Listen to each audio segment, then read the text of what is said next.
അല്ല, ഈ ചെമ്പ് സാൻഡ്വിച്ചിൻ്റെ ട്രെൻഡൊക്കെ കഴിഞ്ഞോ? നമ്മളെത്താൻ കുറച്ച് ലേറ്റായി പോയി ഗൈസ്. അതെങ്ങനാ? ബ്രെഡ് ഉള്ളപ്പോൾ മുട്ട ഉണ്ടാവില്ല, ഇനി ഇത് രണ്ടും ഉണ്ടെങ്കിൽ ചിക്കൻ ഉണ്ടാവില്ല. അപ്പോൾ എല്ലാം കൂടി ഒത്തു വന്നൊരു ദിവസം നമ്മൾ ഇതിനെ അങ്ങ് ശരിയാക്കി എടുത്തു ഗൈസ്. അപ്പോൾ ഞാൻ പറഞ്ഞു വരുന്നത് എന്താണെന്ന് വെച്ചാൽ നിങ്ങൾക്കറിയാം, എങ്കിലും ഞാൻ പറയാം. ഇഡ്ഡലി തട്ടിലേക്ക് ആവശ്യത്തിന് മുട്ട പൊട്ടിച്ചൊഴിച്ചു കൊടുക്കാം. ഉപ്പും മഞ്ഞളും കുരുമുളക് പൊടിയും കൂടി ചേർത്ത എല്ലില്ലാത്ത ചിക്കൻ ഇങ്ങനെ നിരത്തി വെച്ച് കൊടുക്കാം.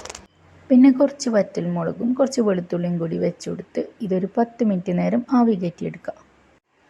10 മിനിറ്റ് കഴിഞ്ഞാൽ ചിക്കൻ മാത്രം മാറ്റി വെച്ച് ബാക്കിയെല്ലാം കൂടി മിക്സിയിലിട്ടെടുക്കാം.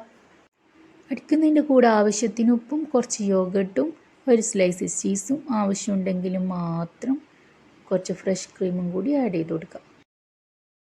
പിന്നെ സാൻഡ്വിച്ചല്ലേ, കുറച്ച് വെജീസൊക്കെ ആഡ് ചെയ്തോ. വെജീസും ചിക്കനും ഹെൽത്തി മയണൈസും ഒക്കെ കൂടി മിക്സ് ചെയ്ത് നമ്മൾ ബ്രെഡിലേക്ക് അങ്ങോട്ട് തേച്ച് കൊടുക്കാനേ. ഇനി ഇതൊരു പാനിലേക്ക് ഇട്ട് അപ്പുറം ഒന്ന് ചൂടാക്കി എടുത്താൽ മാത്രം മതി. നമ്മളെ ഹെൽത്തി സാൻഡ്വിച്ച് ഇവിടെ റെഡിയായി.